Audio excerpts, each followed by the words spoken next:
Alright, so listen up. We're back at it again with another week of Blue Lock, this time covering the Blue Lock chapter 336 leaks titled Crow and Ice. As we saw last week, Tabito Karasu has wiped his desires clean of becoming a striker and instead has taken on the much needed role of Japan's number 2. Selecting Hiori as his partner for this upcoming goal attempt, make sure to drop your predictions on who has the best chance of scoring today, if anyone. As always, be sure to subscribe to the channel, comment below if you enjoy the content, and please enjoy the video. Today's leaks begin with some intro text that reads, Karasu and Hiori run through the battlefield. A new light shines upon a dysfunctional Japan. With the commentator screaming in surprise at Karasu's previous pass, we first see Hiori from another angle trapping the ball up. Looking forward and scanning the pitch, Hiori activates his metavision prowess while saying that he agrees with Karasu. We then get an overhead view of Hiori sprinting forward just outside of the box while Karasu looks confused by him for some reason, or at least a bit stressed out. His friend shouts out and shifts to respond. Hiori monologues that he too realized that with Isagi being shut down, they need to adapt and create a new pattern. With full confidence in his eyes as he runs towards the defender, Hiori even says that he and Karasu are the only ones who can do this right now. Page 3 then shows France's defenders getting faked out as Hiori cuts towards the box and begins setting up a shot. Even though he wants to score here, Hiori looks up and sees two defenders and the goalkeeper already fully prepared, and he starts to reconsider. Deciding instead to make a lateral pass to Karasu Tabito,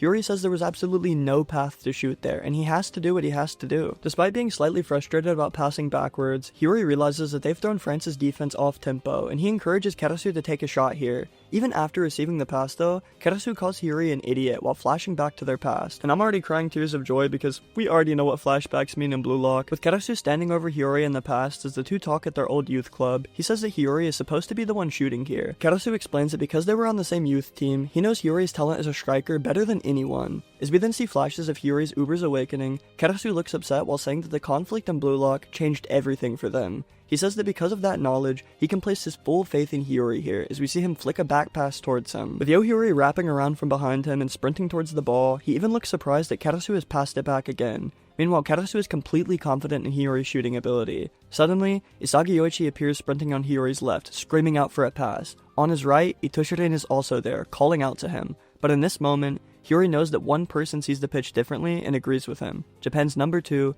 Karasu. Standing in front of Hiori and holding off a defender, Karasu urges him to take the shot and score for Japan here. We then get an amazing double spread of Tabito Karasu spreading his body wide and actually holding back two total defenders by himself while telling Hiori that he chose this path to victory. Self-sacrifice. Becoming Japan's number 2, he knows that he's not going to have a lot of chances to score or even go for the goal himself. He's just going to have to hold back the defenders, make room for his teammates, and let other people shoot, and he's fine with that. In the bottom left of the panel, Hiori's aura flares up in his eyes as he says that he believes in the extraordinary. On the next page, Hiori shoots as we see Karasu clear the defense for him. We then see Crow wings spread out from his back, and alongside Karasu's physical pressure, he forces the two defenders to duck just enough for Hiori to slot the ball through. Talk about a goated teammate and a day one who has full faith in his boy. Karasu is kinda growing on me in this chapter, I can't even lie. We then see Hiori's shot pierce through the back net, and once the goal is confirmed, it transforms into ice and bursts outward in every direction like a massive spike or an ice arrow. Charles and France are completely caught off guard that Japan have managed to score without Isagi Yoichi, and just like that, the game is tied at 1-1. This panel also has really cool perspective from behind the Japanese crowd as they roar in celebration over Hiori's goal and watch it pierce the back net, so I had to mention it and get y'all hyped for the officials, of course. Speaking of which, please read the officials every week. I notice a lot of people only engage in leak culture, and it's perfectly fine to do so, kind of,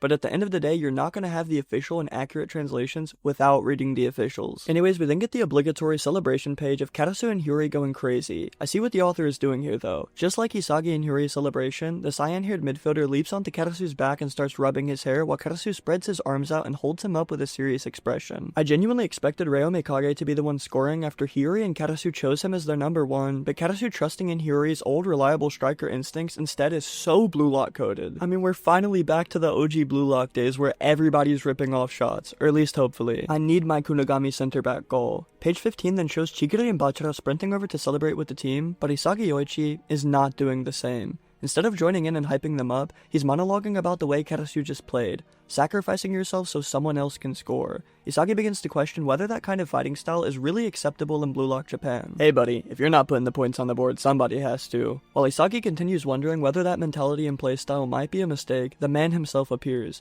Yugo walks up and starts rage baiting Isagi, pointing out how Japan scored without him, produced the number 2, and is basically proving his point to be true. Slicking back his hair on some Kaiser type timing, Yugo goes on to say that if Japan simply added one more number 2 to the frontline formation, Isagi, then Blue Lock would reach a level where they could truly threaten France and compete at the highest level. Looking Isagi straight in the eyes, he tells him that he is the one holding the keys to Japan's destiny. But just then, a hand reaches over and rubs Isagi's head violently as a voice tells him not to listen to Yugo. Instead, they say Isagi is here to devour the #1 spot alongside him, and it's none other than Itoshirin, lifting Isagi's head and forcing him to look forward. He tells him that being #2 is nothing more than lukewarm for players like them. However, Isagi's facial expression and inner monologue present only one question: which way of playing, which philosophy is correct in his eyes? Just then, we flash to Japan's bench where Henri is celebrating, saying that they can still stay in the fight like this. Despite Karasu and Hiori creating a new attack pattern that led them to a goal, Igo firmly says no, with one of the most serious expressions we've ever seen from him in blacked out text bubbles. Igo Jinpachi says this is outside of his calculations. I mean, what are we even hearing here from their coach? That chemical reaction between Hiori and Karasu is not part of the phenomenon he desired from them. Now let me ask you guys directly, what do you think Igo is referring to here? Do you think it's Isagi's incapability to do anything, or, more likely, Karasu becoming #2 and accepting Yugo's philosophy? No matter the case, to an extent, Karasu is still agreeing with Blue Lock and Igo's ideology inherently, because by letting Hiori shoot, he knows that anyone can be a striker, have striker capability, and go for the goal here. I don't know, I'm gonna make a whole video yapping about this chapter because there was just way too much to talk about for this chapter overview, or leak coverage. Henri is clearly confused, and we also see Isagi still wearing a twisted expression, wondering what he should believe in. The final page shows Isagi standing there, completely blacked out just like when Kaiser returned to Zero, as he asks, right now, what is happening in Blue Lock? Behind him we see multiple emotions and perspectives layered together. Hiori grinning and excited over his goal, Itoshirin looking serious and of course wanting one of his own, and Igo Jinpachi's worried glare, knowing that his team cannot last like this. What will Isagi Yoichi choose to do here? Continue aiming for the #1 spot in the world as the best striker alongside Rin, or conform to Yugo and Karasu's perspective and assist his team as a #2? No matter what, we get the usual outro text which reads, even as Hiori's equalizing goal explodes, Isagi feels a sense of wrongness about the nature of the attack. With that wrapping up today's leaks, I just have to say, that might have been the best chapter of Blue Lock I've read in a while, or just a long time. We've genuinely had players going for goal regardless of position, nobody was pulling random plot power-ups out of nowhere, and the character interactions, future setups, and developments are peak. One huge thing I loved about today's chapter was the diverse perspectives clashing on and off the field, as we saw Karasu and Hiori, of course, deviate from the course of Japan. Karasu, however, has fully conformed to Japan's #2, meanwhile despite Hiori declaring his ego as a midfielder versus Ubers, we can still trust our man to make 1 out of every 3 shots, I guess. Unless his boy Karasu passes to him, then it's a 100% conversion rate, I guess. Also, if you guys have seen the leaks or are gonna wait on the officials, either way, I just want you to let me know, do you see a lot of Kaiser parallels in this chapter as well? From Isagi being held up by his hair to how he looks on the final page, everything just kinda reminds me of Kaiser when he was in the PXG match. Anyways, no matter the case, make sure to comment your thoughts on today's chapter and your predictions for what comes next, because I always love reading them. Of course, if you enjoy the content I put out and want to support me, please take a moment before you click off to subscribe to the channel and leave a comment below, because it really helps a ton. Thank you all so much for the love and support, and I'll see you in the next video shortly.